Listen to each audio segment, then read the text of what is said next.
बिस्मिल्लाहिर्रहमानिर्रहीम। नाज़रीन अस्सलाम वालेकुम। मैं हूँ इमरान वसीम।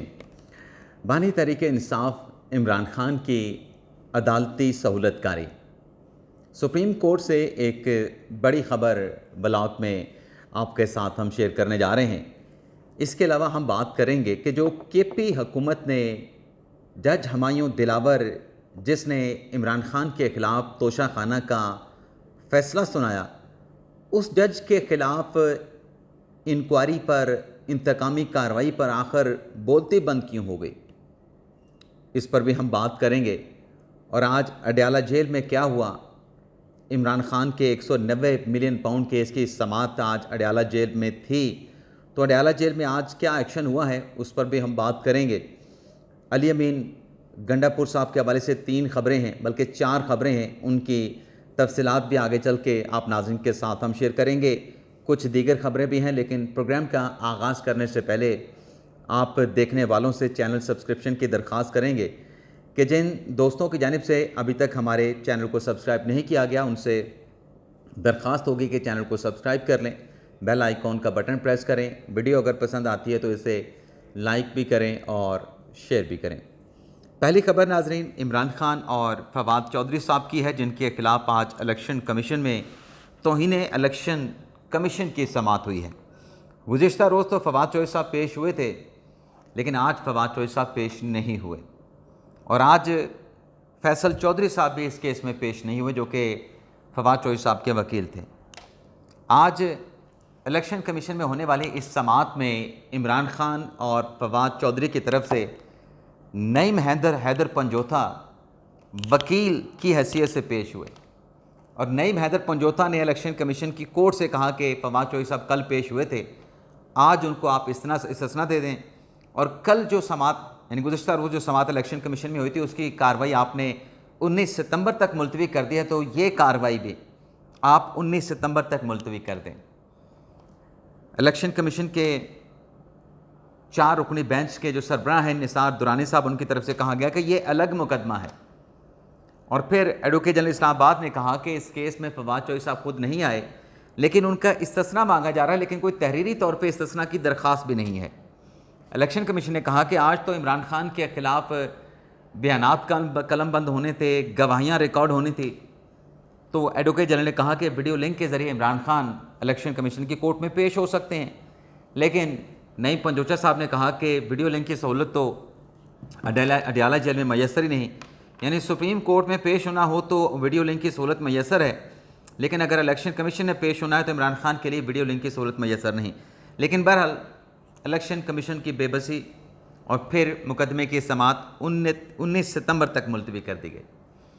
इसके अलावा नाज़रीन जो हुमायूं दिलावर साहब वाला मामला है, सबसे पहले तो आप ये देखें कि केपी हुकूमत जो जज हुमायूं दिलावर के ख़िलाफ़ अपने सूबाई महकमे से एंटी करप्शन से जो कार्रवाई हुमायूं दिलावर के ख़िलाफ़ कर रही है, उस पर आने से पहले थोड़ा सा पस मंज़र आप देखें कि जस्टिस जहांगीरी साहब की जब डिग्री का मामला था तो पूरा सोशल मीडिया पे एक तूफ़ान बर्पा किया गया कि जज साहब की डिग्री इस मौके पे क्यों चेक की गई, किसने चेक की, क्यों चेक करवाई, टाइम बड़ा अहम है, जज साहब को ऑफ़र्स की जा रही हैं। अच्छा, जज साहब को ऑफ़र्स कौन कर रहा है ये नहीं बता रहे, लेकिन ये बताया जा रहा है कि ये ऑफ़र्स जज साहब को कि आप हाथ जो है वो हल्का रखें। चलें, शोर शराबा कर लिया सोशल मीडिया पे। अब ये जो हुमायूं दिलावर के ख़िलाफ़ टारगेटेड कार्रवाई खैबर पख्तूनख्वा हुकूमत कर रही है, इस पे उन तमाम इनकलाबियों की बोलती बंद है, कोई बात नहीं की जा रही। और बताने वाले बताते हैं कि मुबैना तौर पे जो कार्रवाई है, क्योंकि जज हुमायूं दिलावर का ताल्लुक़ खैबर पख्तूनख्वा से है, बन्नू से है, तो इमरान खान की ईमा पर ये उनके ख़िलाफ़ इंतकामी कार्रवाई का आगाज़ किया गया कि आपने इमरान खान के ख़िलाफ़ तोशाखाना केस में फ़ैसला सुनाया, तो फ़ैसला सुनाया कैसे है। अब केपी हुकूमत के तर्जमान भी इस बात की तस्दीक करते हैं कि महकमा एंटी करप्शन की जानिब से जज हुमायूं दिलावर के ख़िलाफ़ कार्रवाई का आगाज़ किया गया है, इनिशियल स्टेज के ऊपर कार्रवाई है। अब जो लोग हुमायूं अपने जहांगीरी साहब के बारे में कहते हैं कि सुप्रीम जुडिशल काउंसिल में जाना चाहिए, तो क्या जज के ख़िलाफ़ जो इंक्वायरी है वो हाई कोर्ट के करने का अख्तियार नहीं? हाई कोर्ट को ये कार्रवाई नहीं करनी चाहिए? इस पे खामोशी क्यों है? इस पे क्यों चुप करके बैठे हैं? मामला नाज़रीन ये है कि मैं आपको ये ऑन ओथ कह रहा हूँ, ये तो ख़बर अब मीडिया पे आई है। मुझे 1.5 माह पहले एक अहम सोर्स की जानिब से बता दिया गया था कि जो हुमायूं दिलावर की अपनी आबाई ज़मीन है, इनहेरिट जो प्रॉपर्टी है, उस पे एक हाउसिंग सोसाइटी बन्नू में बनाई गई और वहाँ पे एक ब्रिज भी जो है वो बना। ये तमाम जो हाउसिंग सोसाइटी हो या डेवलपमेंट का ब्रिज का कोई प्रोजेक्ट हो, ये तमाम मंजूरियाँ इमरान खान साहब की हुकूमत में हुई हैं। पिछले 10-11 साल से तो खैबर पख्तूनख्वा में इमरान खान साहब की हुकूमत है। हाउसिंग सोसाइटी का NOC भी जारी किया गया जो कि अपनी फैमिली की ज़मीन के ऊपर बनाई गई। अब उसके ऊपर ये कार्रवाई महकमा एंटी करप्शन खैबर पख्तूनख्वा ने शुरू की है। जज हुमायूं दिलावर साहब की फैमिली के एसेट का रिकॉर्ड तलब कर लिया गया मुतल्लिका इदारों से, जो उनकी हाउसिंग सोसाइटी से जुड़े तरक्याती सरकारी जो मंसूबे हैं उसका जायज़ा लिया जा रहा है और उनकी हाउसिंग सोसाइटी जो कि बन्नू में है उसका जायज़ा लिया जा रहा है। लेकिन आज ये जो मर्ज़ी कर लें, इन इंतकामी कार्रवाइयों से कुछ बनेगा नहीं। तोशा खाना में इमरान खान साहब ने क्या कहा कि मैं गवाह पेश करूंगा जज हुमायूं दिलावर के सामने कि मेरा जो मिलिट्री सेक्रेटरी है वो मुतल्लिका बंदा है, उसको बुलाया जाए। तो क्या खान साहब ने तहरीरी तौर पे एप्लीकेशन दी कि इसको बुलाया जाए गवाह के तौर पे और इससे पूछगछ की जाए, इससे सवालात किए जाएँ, इसका बयान कलम बंद किया जाए? और फिर आपने वो केस वहाँ पे लड़ा भी नहीं, आप तो सिर्फ डिलिंग टैक्टिक्स वहाँ पे इस्तेमाल कर रहे थे। लेकिन चलें ये करके देख लें, एक जज के ख़िलाफ़ आप कार्रवाई करना चाहते हैं, लेकिन वो जो नाज़िर कहने वाले कहते हैं ना, वो बिल्कुल दुरुस्त कहते हैं कि जिस चीज़ की यानी जज जंगीरी साहब के ख़िलाफ़ कार्रवाई हो तो तहरीक इंसाफ मज़म्मत कर रही है जी। तहरीक इंसाफ के लोग जो है वो लेटर लिख रहे हैं, सोशल मीडिया पे कैंपेन चल रही है, लेकिन यहाँ पे एक और जज के ख़िलाफ़ वो खुद कार्रवाई कर रहे हैं। यानी जो कहने वाले वो ये कहते हैं कि जिस चीज़ के ख़िलाफ़ ये बयानात दे रहे होते हैं उसी लम्हे वो ये काम खुद भी कर रहे होते हैं, तहरीक इंसाफ वाले वो काम खुद कर रहे होते हैं। तो अब ये दूध का दूध पानी का पानी आपके सामने है। अब जो उनके लॉयर हैं, फैमिली लॉयर अहमद सईद, उनका कहना है कि ये लीगल कानूनी तौर पे इजाज़त लेके फैमिली के राज़ी पे ये सोसाइटी बनाई गई और सूबाई सालाना बजट से ये ब्रिज बना, KP हुकूमत के एनुअल बजट से ब्रिज बना और अब टारगेट किया जा रहा है फैमिली की प्रॉपर्टी पे हाउसिंग सोसाइटी है, तो टारगेट किया जा रहा है तोशा खाने के फैसले की वजह से। लेकिन चलें कल के करके देख लें, खान साहब का हुक्म है, गंडापुर साहब कैसे इस पे ना कर सकते। लेकिन गंडापुर साहब खुद क्या कर रहे हैं? गंडापुर साहब आज ATC अदालत में मुकदमा था, वहाँ पे पेश होना था, पेश नहीं हुए। जज ताहिर बारिक सिपरा साहब ने कहा कि आज तो अली मीन गंडापुर साहब ने आना था, तो आगे से उनके जो वकील हैं ज़हरुल हसन साहब, उनकी जानिब से गंडापुर साहब की मेडिकल रिपोर्ट पेश कर दी गई कि उनके पाँव में तकलीफ़ है, उनका पाँव मुड़ गया है, डॉक्टर ने 1 हफ्ता आराम का मशवरा दिया, तो लिहाजा आज उनको अदालती कार्रवाई से इस्तिस्ना दे दें। जज ताहिर बारिक सिपरा साहब ने इस्तिस्ना दे दिया, मुकदमे की कार्रवाई 21 सितंबर तक मुलतवी कर दी। अब नाज़रीन यहाँ पे ये देखें कि जब एक्यूज़ पेश ना हो रहा हो और अदालतें फिर कार्रवाई को आगे बढ़ाएं, तो फिर ऊपर से ऑर्डर आता है कि यह अदालती कार्रवाई ठीक नहीं, इसमें तरीक़ाकार को फॉलो नहीं किया गया। और अगर तरीक़ाकार की बात करें, उस तरीक़ाकार को फिर मुल्ज़म एक्यूज़ कैसे अब्यूज़ करता है वो आपके सामने है कि अदालत के बुलाने पर आते नहीं। तो दूसरा जो अली मीन गंडापुर साहब के ख़िलाफ़ जो केस था असलह की बरामदगी का, शराब की बरामदी का, उसकी भी आज शाइस्ता कुंडी साहब की अदालत में समाअत हुई है। वहाँ पर भी यही मेडिकल रिपोर्ट पेश की गई। हालांकि आखिरी समाअत में कुंडी साहबान की तरफ से कहा गया था कि ये अदालत जो मसरूफियात गंडापुर साहब की बताई जाती हैं, उनकी मसरूफियत की वजह से इस केस को ज़ेर इल्तवा नहीं रख सकती, कुंडी साहब को आना पड़ेगा। अली मीन कुंडी साहब कह रहा हूँ, अली मीन गंडापुर साहब को आना पड़ेगा। तो गंडापुर साहब आज भी नहीं आए, तो शाइस्ता कुंडी साहब की साहबा की तरफ से अली मीन गंडापुर साहब के अरेस्ट वारंट जारी कर दिए गए हैं अदम हाज़िरी पे। और जो इस्तिस्ना की दरख्वास्त थी, जो मेडिकल रिपोर्ट थी, उसको जज साहब ने मुस्तरद कर दिया है। तो पैरेलल ये भी डेवलपमेंट हो। लेकिन आज इसके साथ साथ 2 और भी खबरें हैं अली मीन गंडापुर साहब के हवाले से। एक तो जो गवर्नर खैबर पख्तूनख्वा हैं फैसल करीम कुंडी साहब, उनकी तरफ से कहा गया है कि अली मीन साहब जो हैं, गंडापुर साहब जो हैं, वो KP असम्बली का एतमाद खो बैठे हैं, इन्हें अपनी असम्बली से एतमाद का वोट लेना चाहिए। और इसका जवाब उन्होंने ये पेश किया कि चूँकि इनके साथ एतमाद का वोट नहीं है, अरकान अली मीन गंडापुर पे अदम एतमाद कर चुके हैं, तो इसी वजह से जो सूबाई असम्बली का इजलास है, KP असम्बली का जो इजलास है, वो बार बार मुलतवी किया जा रहा है, उसको मौखर किया जा रहा है ताकि कोई अदम एतमाद की तहरीक ना आ जाए। लेकिन बहरहाल जो मुखालिफ सियासी जमातें हैं उनका इत्तेहाद बनाने पे भी रिपोर्ट्स ये आ रही हैं कि फैसल करीम कुंडी साहब जो है वो काम कर रहे हैं। लेकिन दूसरी जानिब क्योंकि सर्द जंग भी है अली अमीन गंडापुर की गवर्नर खैबर पख्तूनख्वा फैसल करीम कुंडी के साथ, तो एक टीवी प्रोग्राम में कुछ बातचीत करने पे इल्ज़ामात मुबैना तौर पे लगाने पे जो कि कहा गया कि फैसल करीम कुंडी साहब ने लगाए हैं, तो अली अमीन गंडापुर और उनके भाई उमर अमीन गंडापुर की तरफ से 50 करोड़ हर्जाने का कानूनी नोटिस जो है वो गवर्नर खैबर पख्तूनख्वा फैसल करीम कुंडी को भिजवाया गया है। तो ये KPK में मामला चल रहे हैं, ये अवाम की खिदमत KP हुकूमत कर रही है, यानी सियासी इंतकाम की तरफ तवज्जो है, गवर्नेंस डिलीवरी की तरफ कोई तवज्जो नहीं। आप जाके देख लें कि नारान का भी ये सीज़न गुजरा है, स्याहों का सीज़न गुजरा है, गर्मियों की तातीलात में लोग आते हैं इन शुमाली इलाका जात में। वो सड़क कैसी है नारान की चेक कर लें, और सड़कें आप चेक कर लें, कुमराड की सड़क आप चेक कर लें, कलाम जाने वाली सड़क आप चेक कर लें। क्या इन्होंने सियाहत को फ़रोग देना है कि जब जाने का रास्ता ही आप ना बना सकें। अगली खबर नाज़रीन, आलिया हमज़ा साहबा आज इस्लामाबाद की डिस्ट्रिक्ट अदालत में पेश हुई हैं और 19 सितंबर तक जज अफजल मंजूका साहब ने उनकी अबूरी ज़मानत एक्सेप्ट कर ली है।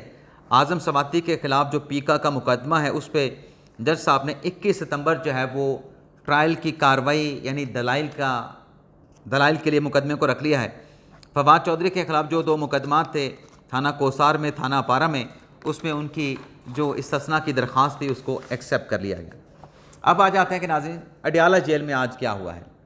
अडियाला जेल में नाज़रीन आज इमरान खान साहब के 190 मिलियन पाउंड केस की समाअत है और उसमें जिरा अभी तक जो आखिरी नैब की तफ्तीशी है उस पर मुकम्मल ना हो सकी है, लेकिन बरीयत की दरख्वास्त आखिरी दरख्वास्त पे दी कि खान साहब के खिलाफ केस ऑफ नो एविडेंस है, तो उस पर आज रिकॉर्ड पेश होना है नैब की इस्तदा पे, अदालत के हुक्म पे। लेकिन आज साफ़ियों को वहाँ पे नहीं जाने दिया गया, सिर्फ 5 साफ़ियों को अडियाला जेल के अंदर केस की रिपोर्टिंग के लिए जाने दिया गया, जिसमें समा न्यूज़ के रिपोर्टर हैं, एक्सप्रेस के हैं, सुनो टीवी के हैं, एयरवाई न्यूज़ के हैं और दुनिया न्यूज़ के हैं। इसके अलावा एक न्यूज़ के रिपोर्टर्स को, जियो न्यूज़ के रिपोर्टर को, पब्लिक न्यूज़ के रिपोर्टर को और बाकी टीवी चैनल GNN के रिपोर्टर को जो है आज अडियाला जेल में इस केस की कार्रवाई को रिपोर्ट करने के लिए दाखिले की इजाज़त नहीं मिल सकी। वो जियो न्यूज़ के रिपोर्टर हैं शबीर डार साहब, बड़े अच्छे भाई हैं, दोस्त हैं। अब उनकी इमरान खान साहब ने तारीफ़ कर दी, तो जब उनकी तारीफ़ हुई तो मैंने उनसे टेलीफोन पे पूछा कि डार साहब आपकी तो इमरान खान साहब बड़ी तारीफ़ कर रहे हैं। तो डार साहब ने उस दिन भी कह दिया कि इमरान खान साहब ने अब तारीफ़ कर दी है तो इमरान खान साहब की तारीफ़ से अल्लाह ही बचाए, अब देखें आइंदा आने वाले दिनों में क्या होता है। तो अब डार साहब को अंदर जाने की इजाज़त नहीं मिलती, और जब तक मैं ये प्रोग्राम रिकॉर्ड कर रहा हूँ इन साफ़ियों को कोई 8 से 10 चैनल के साफ़ी हैं जिनको अंदर नहीं जाने दिया गया। और मैं आपको एक व्लॉग में बता चुका हूँ कि इमरान खान साहब को भी कह दिया गया है, पाबंदी लग चुकी है कि आपने साफ़ियों से सवालात नहीं लेने, आपने उनसे कहना नहीं कि मुझसे सवालात पूछो, और साफ़ियों को भी कह दिया गया कि आपने इमरान खान साहब से सवालात नहीं पूछने। हाँ, वो अगर आपके साथ आके बात करते हैं आप उनकी बात को बेशक नोट कर लें, लेकिन आप सवाल नहीं करेंगे, कोई प्रेस कॉन्फ्रेंस नहीं बनाएंगे और इस गैर रस्मी मुलाकात को इंटरव्यू की शक्ल नहीं देंगे। इसके अलावा ना ये जो दाखिले की बंदिश का मामला है, एंट्री की बंदिश का मामला अडियाला जेल में, तो इमरान खान साहब के लॉयर फैसल चौई साहब ने आज इस्लामाबाद हाई कोर्ट में एक पिटीशन दायर की है जिसमें उन्होंने ये कहा है कि उनका दाखिला बंद कर दिया गया और वो इमरान खान साहब के वकील हैं, वकालतनामा मौजूद है। तो आज इस्लामाबाद हाई कोर्ट के जस्टिस सरदार इजाज़ इसाक खान साहब ने इस केस की समाअत की है और फैसल चौधरी साहब ने कहा कि मुझे इमरान खान साहब ने वकील नामज़द किया है, लेकिन अडियाला जेल में एंट्री की इजाज़त नहीं है। अदालती फ़ैसला ये है, यानी इस्लामाबाद हाई कोर्ट के फ़ैसले मौजूद हैं कि अडियाला जेल में जो समाअत है वो ओपन कोर्ट में होनी चाहिए, लेकिन यहाँ पर तो वकील को जाने की इजाज़त नहीं दी जा रही, तो ओपन कोर्ट में प्रोसीडिंग क्या होगी। जज साहब ने पूछा कि जज साहब ने कहा सरदार इजाज़ इसाक साहब ने कि वकला की अदम मौजूदगी में ट्रायल की कानूनी हैसियत क्या होगी, कब से आपको जाने नहीं दिया जा रहा। तो उस पर फैसल चौई साहब ने कहा कि 26 अगस्त से मुझे एंट्री नहीं मिल रही। तो फिर जज साहब ने पूछा कि कितनी मरतबा आपको जाने की इजाज़त नहीं मिली, तो फैसल चौई साहब ने कहा कि 2 मरतबा मुझे अडियाला जेल में जाने की इजाज़त नहीं मिली। तो जज साहब ने फैसल चौधरी के दलाइल सुनने के बाद फ्री कैन को अडियाला जेल की इंतज़ामिया को नोटिस जारी करके 6 सितंबर को जवाब तलब कर लिया। तो पैरेलल एक ये डेवलपमेंट भी हुई है। इसके अलावा नाजरीन, जो अगली ख़बर है, सुप्रीम कोर्ट से सहूलतकारी, इमरान खान की सहूलतकारी सुप्रीम कोर्ट से बड़ी खबर। ये नाज़रीन क्या मामला है? नाज़रीन, जो 12 जुलाई को सुप्रीम कोर्ट का फ़ैसला आया मखसूस नशिस्तों के हवाले से, उस मुख्तसर फ़ैसले के बाद 2 जजेस का इख्तलाफी नोट आया था। आपको याद होगा कि जस्टिस अमीनुद्दीन ख़ान और जस्टिस नईम अख्तर अफ़गान का इख्तलाफी नोट आया था। लेकिन जो तफसीली तहरीरी फ़ैसला है 8 जज साहबान का, वो अभी तक जारी नहीं हो सका। और उस फैसले के जारी ना होने से जो नज़रसानी की दरख्वास्तें हैं वो पेंडिंग पड़ी हैं। जो इलेक्शन कमीशन की वजाहत की एप्लीकेशन है वो भी पेंडिंग पड़ी है। जैसे कि मंसूर अली शाह साहब से हमारी एक तकरीब में मुलाकात हुई तो एक हमारे साथी ने सवाल किया कि वो इलेक्शन कमीशन की पिटीशन क्यों नहीं लग रही, जिसमें उन्होंने आपसे वजाहत मांगी है, गाइडलाइन मांगी है। तो शाह साहब ने कहा था कि हमारा तफसीली फ़ैसला आएगा तो उसमें बहुत सारी चीज़ें क्लियर हो जाएंगी। लेकिन साथ में शाह साहब ने कहा कि गर्मियों की तातीलात के बाद जजेस इकट्ठे होंगे, वो जजमेंट सब में तकसीम होगी, उस पर बहस होगी, उस पर गौर व खौज होगा और फिर हम वो फ़ैसला जारी कर देंगे। अब मंसूर शाह साहब तो फ़ैसला तहरीर करके अमेरिका जा चुके हैं। 12 की उनकी वापसी है और 16 सितंबर से वो अपने जुडिशल वर्क का आगाज़ करेंगे। लेकिन हमें ज़रा ये बताते हैं कि 2 जजेस का इख्तलाफी नोट तो आ गया, उन्होंने तो तफसीली फ़ैसले का इंतज़ार नहीं किया। लेकिन अब ये जो बाकी 2 जजेस हैं इख्तलाफ करने वाले, जिसमें जस्टिस जमाल खान मंदुखेल हैं, चीफ जस्टिस काजी फ़ाइज़ ईसा हैं, उनका जो इख्तलाफी नोट है, ज़रा ये बताते हैं कि जब तक ये तफसीली फ़ैसला नहीं आएगा मखसूस नशिस्तों वाला 12 जुलाई वाला, उस तफसीली फ़ैसले के बाद फिर बाकी 2 जजेस का जो इख्तलाफी नोट है वो जारी किया जाएगा। अब इसमें इमरान खान साहब की सहूलतकारी या किसी सियासी जमात की सहूलतकारी का क्या मामला है, तो आप नाज़रीन अगर 12 जुलाई का फ़ैसला निकालें तो उसमें जमाल खान मंदुखेल साहब का जो नोट है, उस नोट का पैराग्राफ 7 आप पढ़ें, सिर्फ 4 लाइन है जो मैं आपके सामने पढ़ने जा रहा हूँ। वी मस्ट इंश्योर, हमें यकीनी बनाना चाहिए, the word are not read into the constitution not to ascribe artificial meaning to the commonly understood words. यानी हमें कॉन्स्टिट्यूशन के अंदर जाके नहीं पढ़ना चाहिए और जो उसके मीनिंग्स हैं कॉन्स्टिट्यूशन के किसी आर्टिकल्स के, उसे आर्टिफिशियल यानी आर्जी मीनिंग जो है, दिखावे के जो मीनिंग्स हैं वो नहीं पहनाने चाहिए, नहीं देने चाहिए। आगे लिखा गया कि we must also abide by the validly enacted law, यानी जो कानून तरीक़ाकार के मुताबिक बना है उस कानून का हमें अबाइड करना चाहिए। और must not do anything either to hinder or facilitate a political party by ignoring the law mandate, यानी कानून के मैंडेट को नज़रअंदाज करके किसी सियासी जमात की जो सहूलतकारी है वो भी नहीं करनी चाहिए। अब नाज़रीन, ये जो 1-1.5 सतर है जिसमें सियासी जमात की सहूलतकारी की बात की गई, तो फ़ैसला तो पाकिस्तान तहरीक इंसाफ के हक़ में आया था। हालांकि पाकिस्तान तहरीक इंसाफ ये मखसूस नशिस्तें बार बार उनसे पूछा गया कि आपको चाहिए, आपको चाहिए, आपको चाहिए, और बार बार तहरीक इंसाफ के वकील सलमान अकरम राजा ने कहा कि नहीं चाहिए, नहीं चाहिए, नहीं चाहिए, हमें नहीं चाहिए, आप सुन्नी इत्तेहाद कौंसिल को दें, वो आपके सामने अपील की सूरत में आए हैं, ये मखसूस नशिस्तें उनका राइट बनता है, हमारा राइट नहीं बनता। और कई जगहों पे बंद कमरों में ओपनली मीडिया पे बैठ के भी पीटीआई के लोग एडमिट कर चुके हैं कि सुन्नी इत्तेहाद कौंसिल में जाना हमारी गलती थी, ये सीटें हमें नहीं मिल सकती। एक तो इस पर बाकायदा तौर पर लड़ाई भी हुई, झगड़े भी हुए, तकरार भी हुई पार्टी के अंदर, ओपनली भी और बंद कमरों में बैठ के भी। लेकिन फिर सुप्रीम कोर्ट का फैसला तहरीक इंसाफ के हक़ में आई, सीटें पाकिस्तान तहरीक इंसाफ को मिल गई अक्सरियती फैसले के नतीजे में। तो ये जो नाज़रीन आखिरी डेड लाइन लिखी गई है कि सियासी जमात की सहूलतकारी भी अदालतों को नहीं करनी चाहिए, आइन और कानून का पाबंद रहना चाहिए। तो अब जो तफसीली फ़ैसला आएगा मखसूस नशिस्तों का, माफ़ कीजिएगा, उस फैसले के बाद इन जजेस का इख्तलाफी नोट आएगा, तफसीली इख्तलाफी नोट, उनमें फिर इन लाइनों को भी डिस्क्राइब किया जाएगा, मज़ीद इसकी वजाहत की जाएगी कि हमने क्यों लिखा, पॉलिटिकल पार्टी की फैसिलिटेशन का जुमला क्यों लिखा गया। तो पहले ही तफसीली फ़ैसला ताख़ीर का शिकार है, तो 2 जजेस का